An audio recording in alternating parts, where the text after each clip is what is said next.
주님이 오늘 원하시는 날입니다. 사도 바울이 여러분 잘 아시는 대로 삼천천에 갔다 왔습니다. 쉽게 말해 천국에 갔다 온 겁니다. 거기 가서 모세와 엘리야를 비롯해서 아브라함이나 수많은 이 믿음의 선조들을 만났을 것입니다. 천국에 갔다 왔으니까 얼마나 할 말이 많았겠습니까? 그런데 그는 오직 그리스도의 십자가 부활만을 자랑합니다. 그 얘기만 전하고 있습니다. 바울이 인간적으로 세상적으로 정말로 자랑할 거리가 많은 사람입니다. 그러나 그의 자랑은 오직 그리스도의 십자가와 부활이었습니다. 그래서 이 사도 바울이 삼천천에 가서 부활에 대한 체험을 가지고 죽음의 실체에 대해서 세 가지로 아주 정확하게 우리에게 증거하고 있습니다. 26절 보면은 맨 나중에 멸망받을 원수는 사망이다. 죽음 우리의 마지막 원수다. 죽음이 원수다. 왜 죽음이 원수라고 했을까요? 죽음은 우리의 생명을 뺏어갑니다. 그래서 우리의 모든 소유를 다 빼앗아가고 단절시켜버립니다.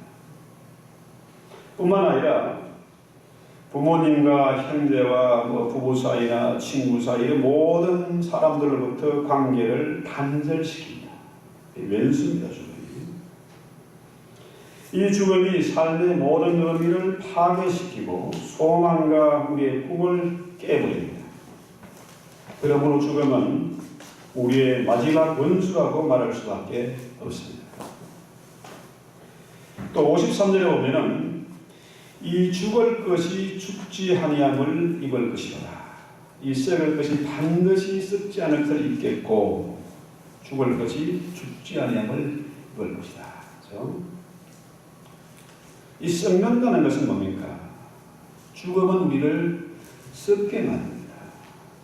우리가 원래 흙으로부터 왔으니까 죽음으로 썩어서 흙으로 돌아가는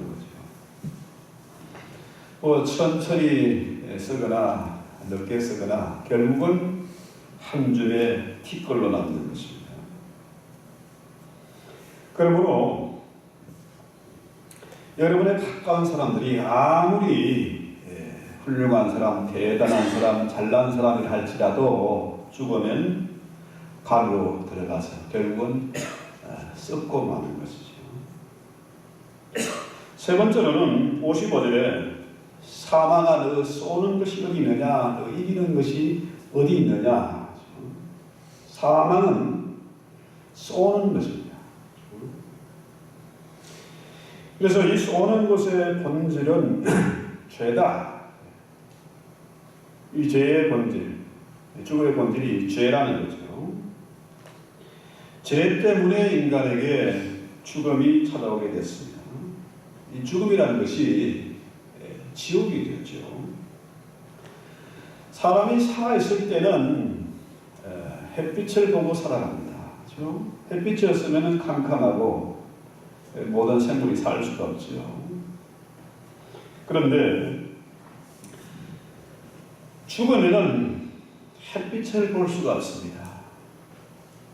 깜깜한 것이고 또 그것은 어둠의 세계죠.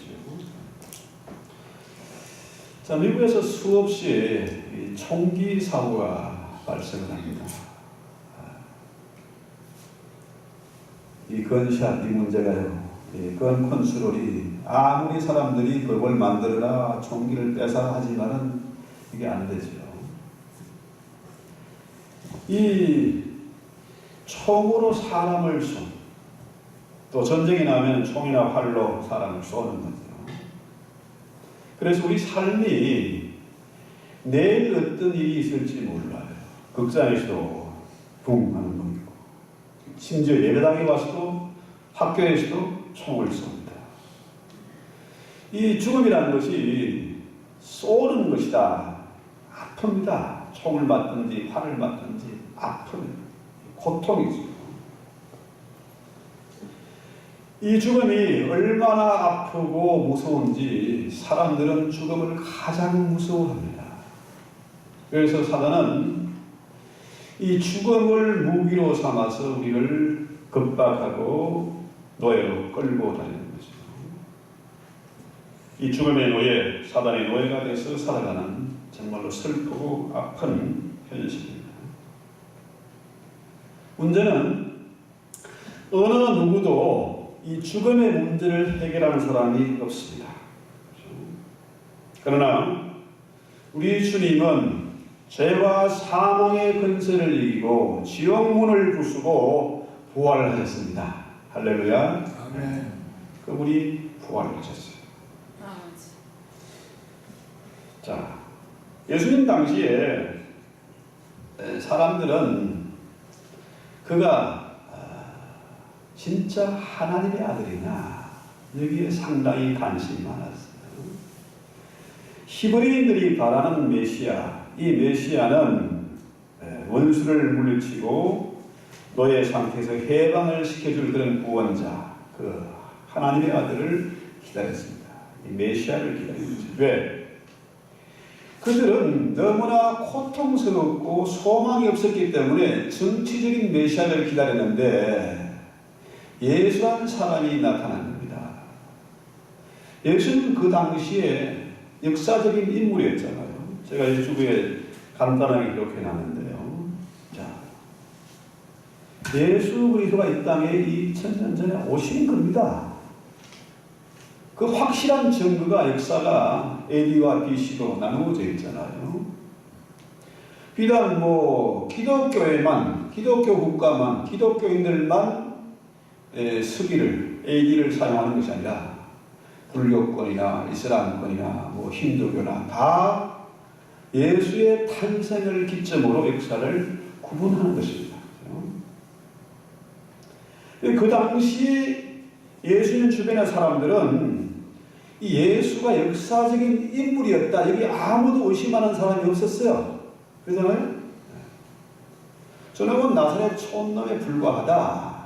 그런데 저놈이 병도 고치고 귀신도 물리치고 심지어 오병이어로 수많은 무리들을 먹였다.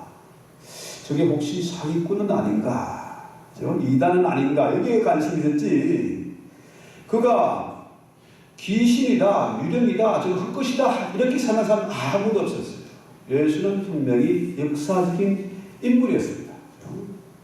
그가 언제나 가장 많이 사용하는 말, 자신을 가리켜서 하는 가장 많이 사용하는 말이 Son of Man입니다. 인자 예수, 나는 인자다, 사람의 아들이다. 이것을 늘 강조하셨습니다. 놀랍게도 그 당시 이스라엘 사람들은 예수가 하나님의 아들이다, Son of God이다 하니까 저놈이 신성모독 참남죄를 걸어서 십자가에 달아 죽인 거죠. 우리는 여기에 있어서 예수가 하나님의 아들이다 이건 별로 중요하지 않습니다. 우리가 늘 사도신경으로 신앙 고백을 하잖아요. 전능하사 천지를 만드신 하나님 아버지를 믿고 그의 외아들 우리 예수 그리스도를 믿는다. 그가 죽었다가 사흘 만에 다시 부활하셨다고 믿어요. 근데 사탄의 입장에서는, 이 원수의 입장에서는 그가 사람의 아들이다, 인간 이 사실을 말하면은 극도로 알레르기 반응을 일으킵니다. 자기들이 부리는 그 졸개들을 통해서 그 당시 바리새인들과 제사장을 통해서 예수를 달아 죽였지만은 그게 자충수죠. 그들이 가장 싫어하는 것이 인자 예수입니다. 귀신은 원래 천국에서 같이 예수님과 같이 있었기 때문에 예수님을 너무 잘 알아요. 하나님의 아들이라 대해서 아무도 의심하는 게 없습니다. 그렇죠? 귀신은 정확하게 예수가 하나님의 아들인 줄 압니다. 하나님의 아들인 것은 인정하는데 네가 사람의 아들이다 인자라는 사실을 부정해야 되는 거죠. 그래서요, 이 예수에 대해서 예수를 부정하기 위해서 이 원수들이 수많은 노력을 기울였습니다. 역사상 예수가 감옥의 인물이다, 이건 가짜다, 이것을 증명하기 위해서 수많은 사람들이 끊임없이 끈질기게 이것을 부정하는 연구를 했습니다. 성경을 파헤쳤습니다.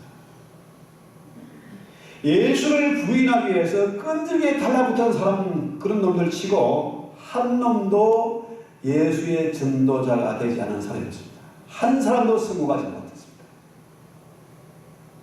정말 우리가 이 사실을 보면은 예수는 분명히 역사적인 인물이었다.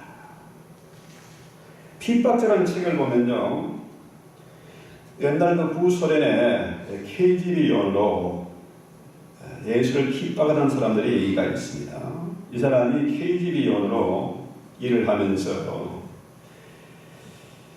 수많은 사람, 예수쟁이들을 때리고 고문을 하고 감옥에 가두고 죽인 사람이 있었어요. 그가 처음 그 일을 시작할 때는 예수쟁이가 불과 3,000명이었는데 2년 동안 열심히 잡아다가 고문하고 때리고 처형한 결과 2년 후에 보니까 예수쟁이들이 놀랍게도 10배로 늘었어요. 3만 명으로 늘었어요. 하도 놀라워서 신기해서 이 사람이 그 성경책, 그가 압수해가지고 불태운 그 성경책, 그가 빼앗은 성경책이 도대체 뭐냐, 이것을 한번 읽기 시작했어요. 그래서 그 당시의 사람들이요, 성경이 귀하니까 성경을 빼앗은 성경을 보면 10권 중에 9권은 손으로 쓴 성경책이야. 성경을 필사하는 그런 거였어요.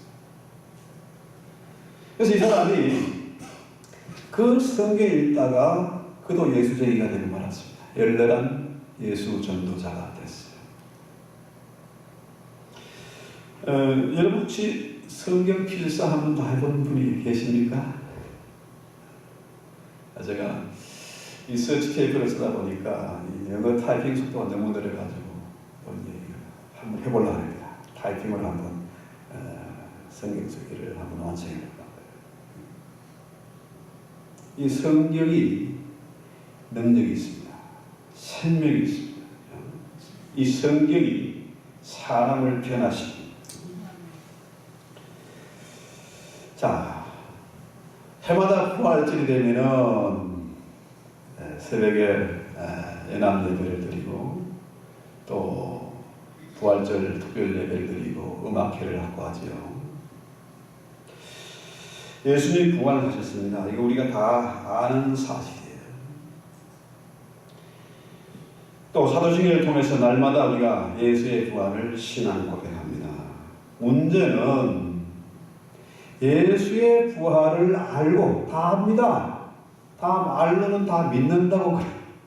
그런데 그의 십자가 부활을 진짜로 믿지 않은 사람이 너무 많다. 교회 안에 불신자들이 너무 많다. 제가 어릴 때요, 여러분 혹시 로버트 태권브이라는 만화에 나왔습니까? 너무너무 신나고 재미있고 그런 좋은 영화였는데요. 마징가 제트를 뭐 리메이크했다 뭐 이런 얘기도 있고 한데요. 세상이 하도 이렇게 힘들고 소망이 없어 보이니까 로버트 태권브이를 다시 리메이크한 영화가 나왔습니다. 그만큼 인기 있는 그런 영화였어요. 그 주인공이 훈이와 그 과학자 딸 영인가? 훈이와 영이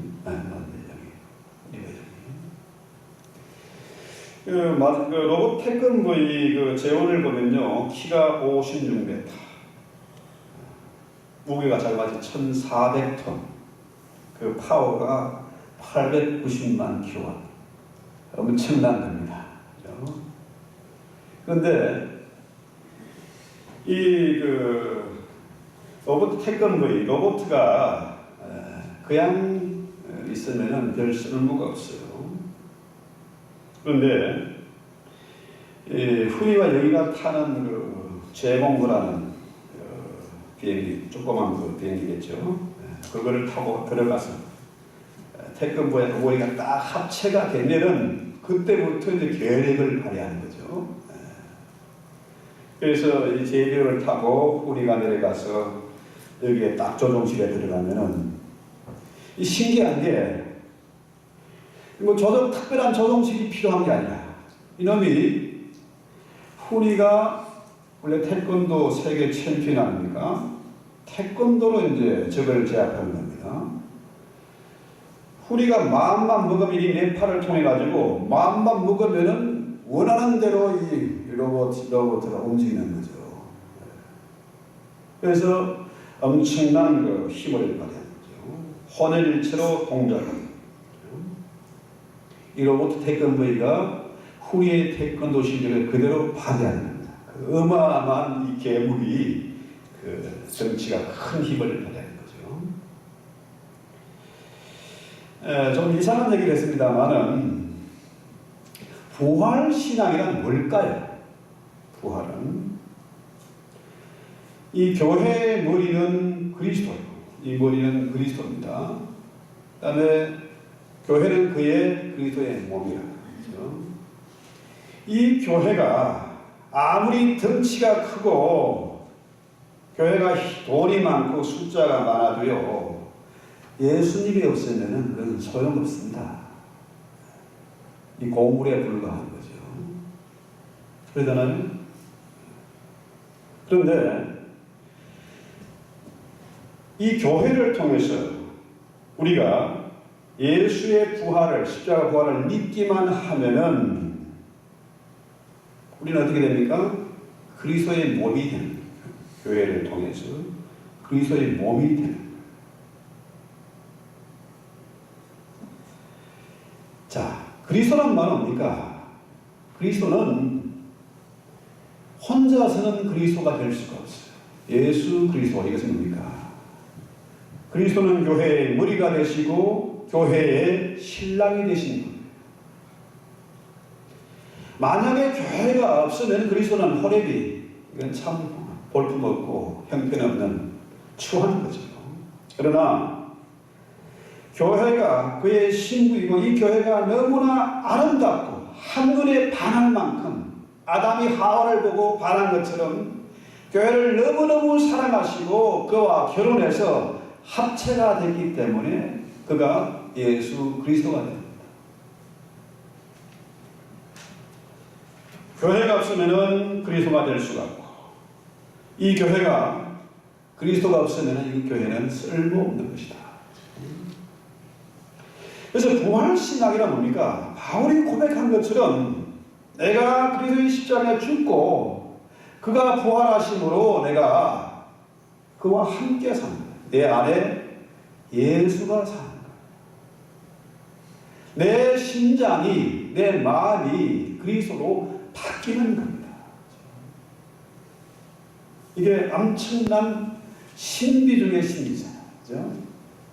아까 좀 로봇 태권브이에 좀 엉뚱한 얘기를 했습니다만은 예수님이 내 안에 사시면은, 그죠? 내 안에 사시면 우리의 머리가 그리스도가 되면은 그의 부활이 내 부활이 되고 그의 지혜와 그의 능력이 내 것이 된다. 할렐루야. 이게 엄청난 일이에요. 안 믿어지는 거예요. 이것이 부활신앙입니다. 부활신앙. 여러분 이런 말 들어봤죠? 한 번 죽지 두 번 죽냐? 맞습니다. 사람은 한 번 죽는 겁니다. 그러잖아요? 우리는 예수 믿을 때에 그의 십자가와 함께 이미 죽었던 자고 그의 부활과 함께 다시 산 자예요. 다시 살았기 때문에 그의 부활이 나의 부활이 되었기 때문에 이제는 뭡니까? 죽음이 나와 상관이 없어요. 죽음은 오히려 천국에 들어가는 세레모니입니다. 제가 얼마 전에 한 장례식, 특이한 장례식에 가본 적이 있는데요. 그 장례식이 장장 3시간 이상에 걸쳐서 진행이 돼요. 한 열흘간 장례식을 준비해가지고. 이 장례식 순서지를 보니까요, 칼라로 한 10페이지 이상을 만들었어요. 그의 양력이나 사진들 쫙 해가지고, 참 화려하고 정말 엄청난 그 의미가 있고 기쁨이 있는 그런 잔치였어요. 축제였어요. 여러분, 그 장례식 가보면요, 예수 그리스도가 부활했고 우리에게 부활의 소망이 있고 영생이 보장됐다는 것을 인정하지 않을 수가 없어요. 예수 믿는 사람들의 장례식에 가보면요, 그것은 천국이고 축제입니다. 근데 반대로 다른 사람들, 이방인들의 장례식에 가보세요. 한국에서 장례식 보면은 고스톱하고 술 먹고 싸우고 울고불고 지옥 그 자체입니다.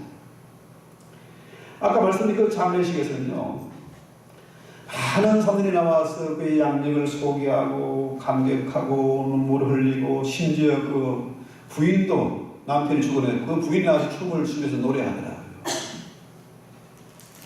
죽음은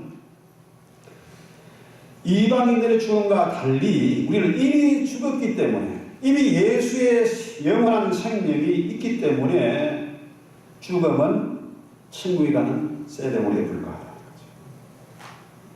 그래서 우리 기독교인들이, 우리 성도들이 가장 기쁜 날이 물론 크리스마스도 중요하지만 이 부활절이 가장 기쁨이 있고 가장 의미가 있는 그런 축제이죠. 자, 여러분, 인생을 살아가는데, 이 험난한 인생을 살아가는데 무슨 힘으로 살아가십니까? 어디 돼야 부모의 힘으로. 부모의 건세가 내 건세거든요. 조그만 놈들도 부모가 대단한 직이 있으면 힘쓰고 깡을 부리고. 근데 이제 나이가 좀 들어서 배우고 하면은 청년 때는 꿈을 가지고 살지 않습니까? 요즘 아이들은 또 청년들이 꿈이 없는 아이들도 많더라고요. 그럼 나이가 들면 무슨 힘으로 삽니까? 나이가 들면은 돈의 힘으로 살아요. 돈이 최고다. 하나님 안 보이고 돈이 하나님인 줄 알고 돈의 힘으로 산다. 그런데 그리스도의 십자가 부활을 믿는 우리 성도들은 무슨 힘으로 사는 겁니까? 우리는 무슨 힘으로 삽니까? 내 힘과 능력으로, 지혜로, 돈으로 아닙니다. 부활의 능력으로 사는 겁니다. 할렐루야.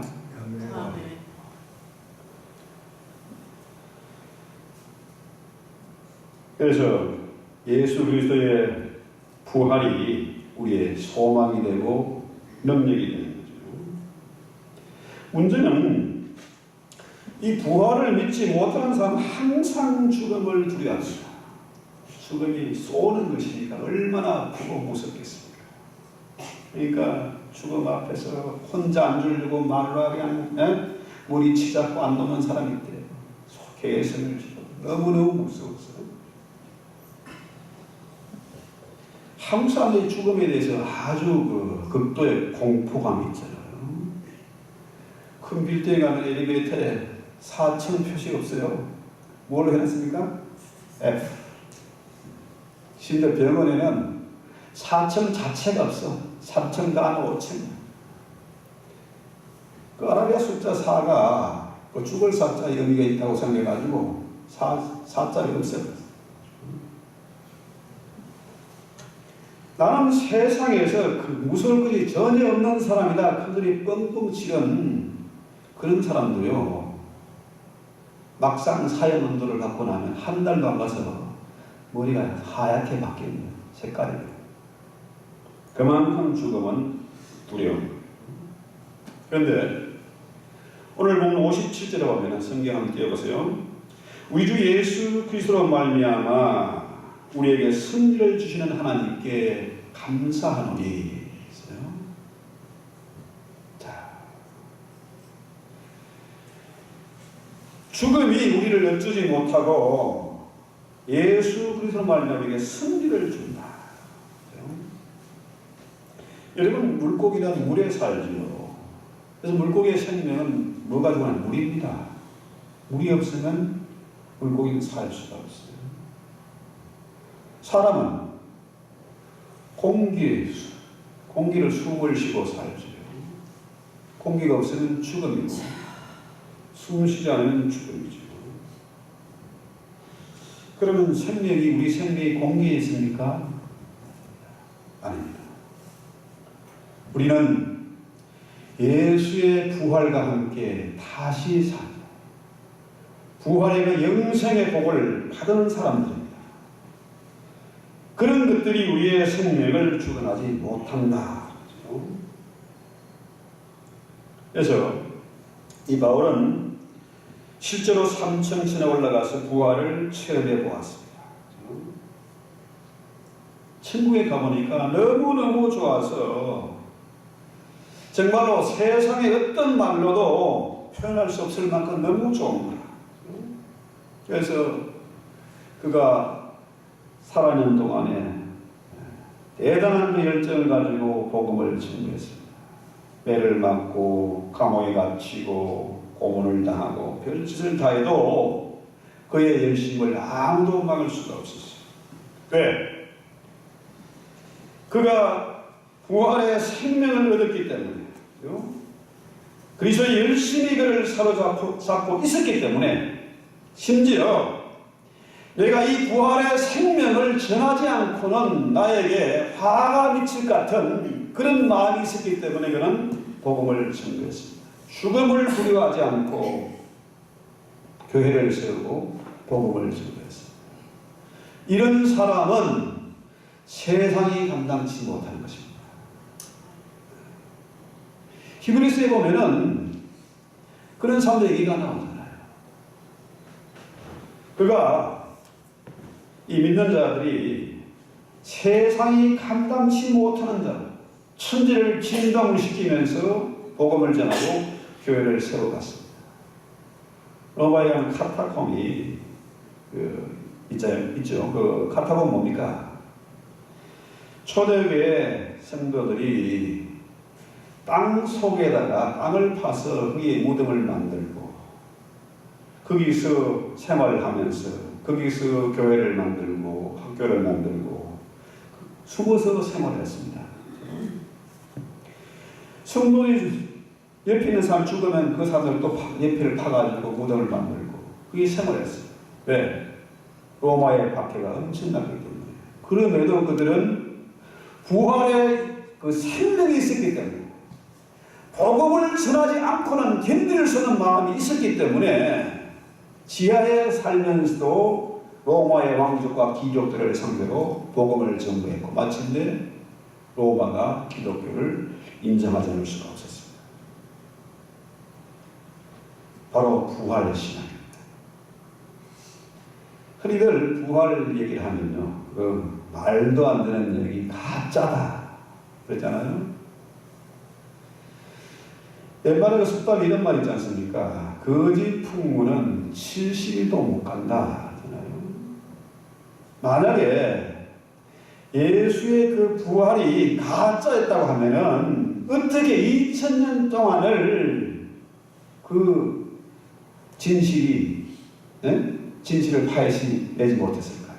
가짜를 증명하지 못했지 않습니까? 그렇죠? 그래서 파스칼이 이런 말을 했습니다. 그리스도의 부활을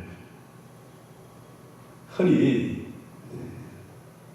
제자 중 한 사람이 거짓 자백을 했다면, 허위증을 했다면 그리스도의 부활은 붕괴되고 말았을 것이다. 놀랍게도요, 최근에 한국의 정부에 돌아가는 걸 보면은 이명박 박근혜 정부 때 요직에 있던 사람들이, 그죠? 거짓 전을 하기도 하고 또 보스를 배신하는 발언을 하기도 하고 해서 구슬세워죠.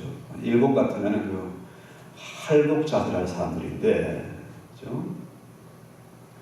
근데 놀랍게도 예수의 부활에 대해서 가룟유다랄 11명의 제자가 단 한 사람도 거짓 자백을 하지 않았다. 부활의 증인이 됐다.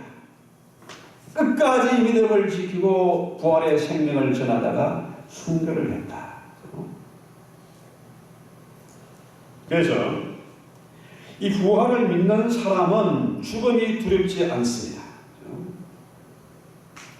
부활의 신앙을 가진 사람은 그의 삶이 변화되고 인격이 변화됩니다. 겸손하게 온유한 사람으로 변화되는 거죠. 우리 주님이 부활하시고 난 다음에 제자들에게 야, 이 못난 것들아, 나를 배신하고 도망을 가. 내가 그렇게 3년 동안 가르쳤는데 이렇게 하지 않았잖아요. 어떻게 하셨습니까? 너희에게 평안이 있을지어다. 너희에게 평안이 있을지어다. 베드로에게 네가 나를 사랑하느냐? 정말 사랑하면 내 양을 먹이라. 내 양을 취하거든. 예수의 부활을 믿는 사람은, 이 부활의 신앙을 가진 사람은 삶이 변화됩니다. 인격이 변화해야 됩니다. 작은 것 하나 가지고 싸우고 원수 맺고 하는 것이 아니라 정말 저들을 용납하고 용서, 심지어 원수까지 용서하는 사람이 되야 됩니다. 원수까지 사랑하게 됩니다. 부활의 신앙이 있을 때에 감사가 있고 기쁨이 있습니다. 부활의 신앙을 가진 사람은 비즈니스를 해도 어떻게 해요? 이제는 내 가족, 내 자신만 위해서 살았지만 이제는 뭡니까? 하나님의 나라를 위해서, 복음을 위해서 그 중심으로 비즈니스를 하게 됩니다. 그 사업에 하나님이 복을 주세요. 당연히 주십니다. 역사가 증명하는 것이고 교회사가 증명하는. 그러니까 우리 옛말에 이런 소리 있지 않습니까? 공부해서 남주나 공부 왜 합니까? 물론 남 주는 것이 내 것이기 때문에 공부하겠지만 이 부활의 신앙을 믿는 우리 성도들은 왜 공부해야 됩니까? 성공하고 출세하고 하려고 공부하는 것이 아니라 공부해서 남을 주기 위해서, 남에게 유익을 주기 위해서 공부하는 겁니다. 그런 사람에게 하나님이 부활의 능력을 덧입혀 주시잖아요. 지혜를 주시고 총명을 주시고 피곤치 않는 새 힘을 공급해 주실 것입니다. 그래서 어떤 잘 나가는 의사 선생님이 이런 얘기를 하세요. 희한하게도 예수님이 꿈속에 계획을 보여주시고 이번 프로젝트가 끝나면 다음 계획을 보여주신대. 무슨 논문을 써야 될지 프로젝트를 딱딱 제시한다는 거예요. 그런 사람이 성공하지 않을 수가 없는 겁니다. 그래서 세상에서 성공하고 출세하려고 하는 사람도 부활의 신앙을 가지면 이제 뭡니까? 주님의 나라와 그의 영광을 위해서 살아가게 돼요. 삶의 모든 초점이 그 나라와 그 일을 위한 것으로 바뀌게 될 것입니다. 이런 부활의 은혜와 소망과 축복이 여러분이 함께하기를 기도합니다. 우리 찬송